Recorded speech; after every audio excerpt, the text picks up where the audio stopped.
Good morning dear बच्चों। मैं अस्तुर्ना देवी बालिका इंटर कॉलेज में मोहम्मद नदीम मोहम्मद आपके समक्ष आज क्लास 10th का प्रथम अध्याय रासायनिक अभिक्रिया एवं समीकरण लेकर प्रस्तुत हूँ। और क्लास 10th में साइंस में प्रथम लेसन हमारा जो है उस प्रथम लेसन का नाम रासायनिक अभिक्रिया एवं समीकरण है। इसके बारे में आपको बताई जाएगी, इसके बारे में आपको आज पढ़ाई जाएगी। ठीक है, सबसे तो पहले हम ये जानेंगे कि इसमें रासायनिक अभिक्रिया और समीकरण क्या है। दो चीज है और उन दोनों चीजों के बारे में हमें पढ़ना है। पहला तो चीज है आपका रासायनिक अभिक्रिया और दूसरा है आपका समीकरण। तो एक इसके बारे में पढ़ेंगे और दूसरा इसके बारे में पढ़ेंगे। ठीक है, तो सबसे पहले हम जानेंगे कि रासायनिक अभिक्रिया क्या है। What is the definition of chemical reaction. What is the definition of chemical reaction. आपसे कोई पूछता है कि बाबू रासायनिक अभिक्रिया किसे कहते हैं, तो उसका आपको जवाब देना पड़ेगा। हम जानेंगे क्या होता है भाई, कि वह प्रक्रम जिसमें नए गुणधर्म के साथ नए पदार्थ बनते हैं उसे रासायनिक अभिक्रिया कहते हैं। डिफिनेशन देखेंगे, गौर करेंगे हम कि वह प्रक्रम जिसमें नए गुणधर्म के साथ नए पदार्थ बनते हैं उसे रासायनिक अभिक्रिया कहते हैं। ठीक है, ये क्या कह रहा है भाई कि नए पदार्थ बनते हैं। इसके बारे में जानेंगे कि नए पदार्थ क्या बन रहे हैं। तो देखिए, हमने एक एग्जांपल दिया आपको कि Mg+O। Mg का नाम होता है मैग्नीशियम और O का नाम होता है ऑक्साइड। तो जब हम दोनों का आपस में रिएक्शन करवाते हैं, अभिक्रिया करवाते हैं मैग्नीशियम के साथ ऑक्साइड का, तो हमारा बन जाता है मैग्नीशियम ऑक्साइड।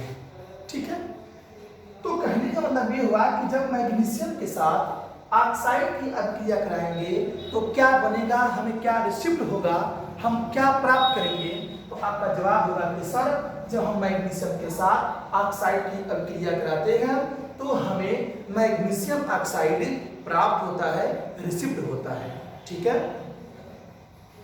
तो यहां से लेकर और यहां तक, यहां से लेकर यहां तक मैं पूछ दूं कि क्या है, तो आपका जवाब यही होगा कि सर यहां से लेकर यहां तक के भाग को, यहां तक के पार्ट्स को हम कुछ और नहीं कहेंगे बल्कि हम क्या बोलेंगे, समीकरण। कैसा समीकरण, तो रासायनिक समीकरण।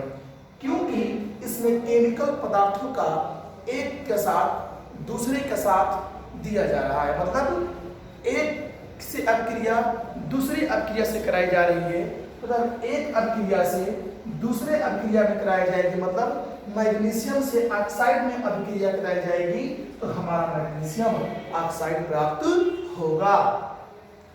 तो जो यह प्रक्रम चल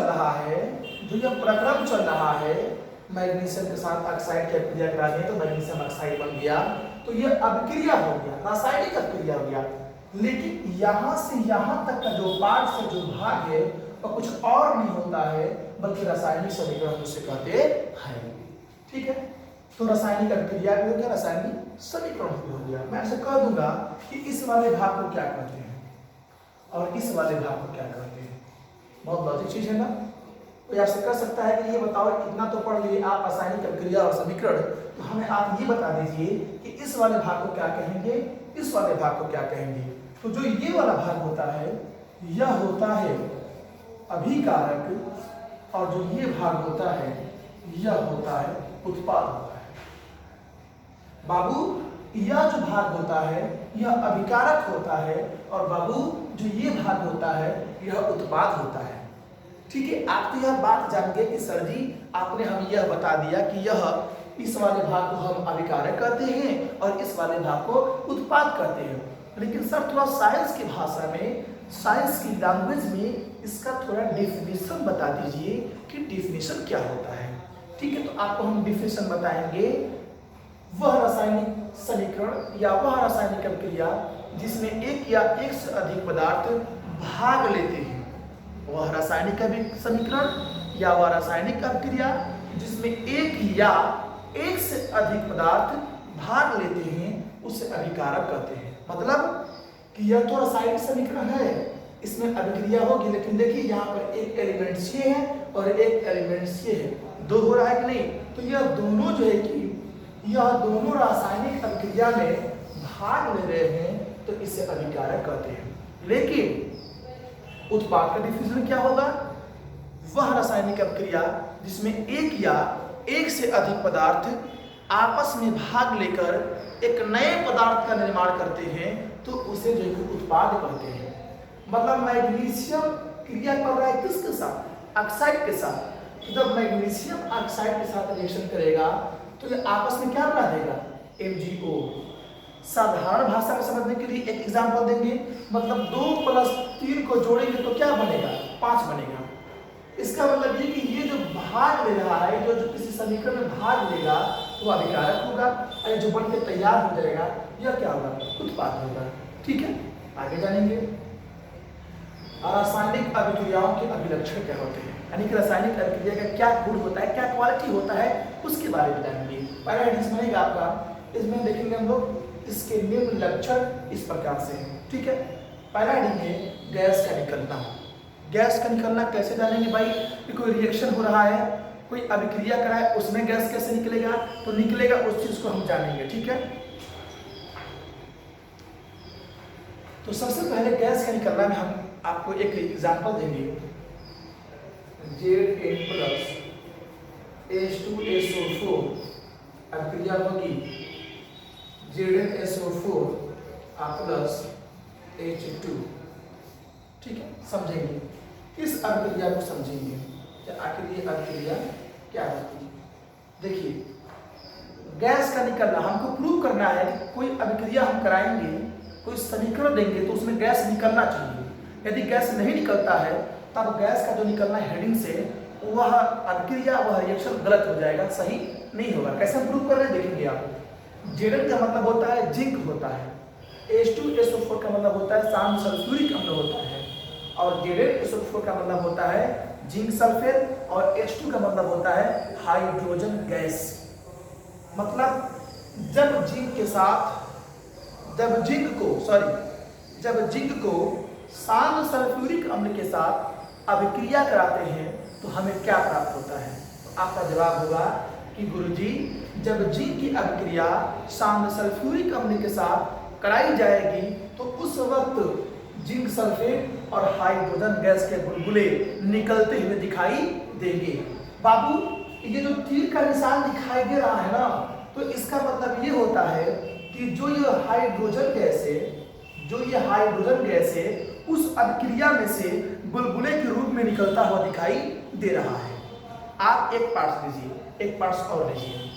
एक पार्ट्स में जिंक है और दूसरे पार्ट्स में शांत सल्फ्यूरिक अम्ल है। तो शांत सल्फ्यूरिक अम्ल में जिंक को डाल दीजिए। जब डाल देंगे आप तो डालने के बाद ZnSO4 बनेगा, जिंक सल्फेट बनेगा, और उसके बाद से क्या बन जाएगा कि जो हाइड्रोजन गैस के बुलबुले होंगे वो जो है कि निकलते हुए दिखाई देंगे। एक बार और, जब जिंक को शांत सल्फ्यूरिक अम्ल के साथ अभिक्रिया कराते हैं तो क्या प्राप्त होता है? तो आपका जवाब होगा कि सर, जब जिंक को शांत सल्फ्यूरिक अम्ल के साथ अभिक्रिया कराते हैं तो जिंक सल्फेट और हाइड्रोजन गैस प्राप्त होता है। ठीक है, अवक्षेप का बनना क्या होता है हम समझेंगे उदाहरण से कि अवक्षेप का बनना क्या होता है कि अवक्षेप है क्या। तो देखिए, Ki2 + PbNO3 यह हो जाएगा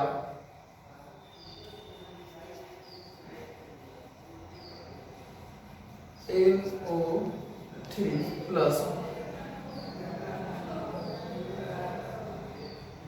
Ki2 + PbNO3 पोटेशियम नाइट्रेट और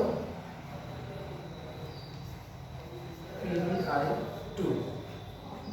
अवक्षेप क्या होता है? हम बोलते कि अवक्षेप क्या है। देखिए, जैसे मान लेते हैं कि कोई भी चीज, जैसे मान लेते हैं कि आपके घर में आयल है, ठीक है, तो देखिए कि आयल क्या होगा। जब आयल एक डब्बे में आप रख देंगे तो रख देने के बाद जब आयल को आप पूरा निकालते जाएंगे तो जो उसकी तली होगी तली में कुछ भाग रुक जाता है या जम जाता है, वही अवक्षेप होता है। ठीक है, तो हो रहा है कि I2 क्या है, तो यह पोटेशियम आयोडाइड का सूत्र है। PbNO3 क्या है, तो यह लेड नाइट्राइड का सूत्र है। और KNO3 क्या है, तो पोटेशियम नाइट्रेट है। और PbI2 क्या है, तो लेड आयोडाइड है। ठीक है, क्या होता है जब पोटेशियम आयोडाइड के साथ लेड नाइट्रेट की अभिक्रिया कराते हैं, तो आपका जवाब होगा कि सर जब हम पोटेशियम आयोडाइड के साथ लेड नाइट्रेट की क्रिया कराते हैं तो हमें पोटेशियम नाइट्रेट और लेड नाइट्रेट का पीला अवक्षेप प्राप्त होता है। मतलब जब हम पोटेशियम आयोडाइड के साथ लेड नाइट्राइड की अभिक्रिया कराते हैं तो हमें पोटेशियम नाइट्रेट और लेड नाइट्रेट का पीला अवक्षेप प्राप्त होता है। ठीक है, आगे बढ़ते हैं। हम समझ गए होंगे कि आप इस बात को समझ गए होंगे। जो आपको समझ में नहीं आई कमेंट करिएगा, आपको पता चल जाएगा। ठीक है, कोई पूछ लेगा रासायनिक अभिक्रिया पढ़े हो बाबू, आप भाषक पढ़े हैं तो ठीक है, इसके टाइप्स बता दीजिए आप। देखिए रासायनिक अभिक्रिया के प्रकार, रासायनिक अभिक्रियाएं 5 प्रकार की होती हैं, 5 तरह की होती हैं। कौन कौन सा, तो संयोजन या योगात्मक अभिक्रिया, वियोजन अभिक्रिया, विस्थापन अभिक्रिया, द्विविस्थापन अभिक्रिया और उपचयन या अपचयन अभिक्रिया। ये पांचों इतने इंपॉर्टेंट अभिक्रिया है जो बोर्ड एग्जाम में हर साल देखिए 1 या 2 अभिक्रिया का उदाहरण पूछेगा या उसका डेफिनेशन पूछ देगा। ठीक है, या ऐसी 5 अभिक्रियाएं हैं जो इन 5 अभिक्रिया में से यही पता चलता है कि हर साल बोर्ड में 1 या 2 क्वेश्चन इससे पूछ देता है। तो किस तरह का पूछता है, या तो डेफिनेशन पूछेगा या तो उसका उदाहरण पूछ देगा आपसे। ठीक है, एक नोट्स मुझे और याद आ गया, आप इससे पूछ सकते हैं कि रासायनिक समीकरण को हम किस और से नाम जानते हैं, किस और नाम से जानते हैं। रासायनिक समीकरण को और किस नाम से जानते हैं, तो आपका जवाब होगा कि सर रासायनिक समीकरण को हम प्रतीक समीकरण के नाम से जानते हैं। रासायनिक समीकरण को हम प्रतीक समीकरण के नाम से जानते हैं। आज का बाबू यही आपका चैप्टर का फर्स्ट चैप्टर का या प्रथम अध्याय का इतनी टॉपिक रही। अगले दिन या अगले नेक्स्ट वीडियो में आपको पढ़ाया जाएगा रासायनिक अभिक्रियाओं के प्रकार का पहला हेडिंग का डिफिनेशन और इसके उदाहरण को हम लोग समझते हुए चलेंगे। ठीक है, धन्यवाद। That's all, thanks for listening carefully. धन्यवाद, थैंक यू।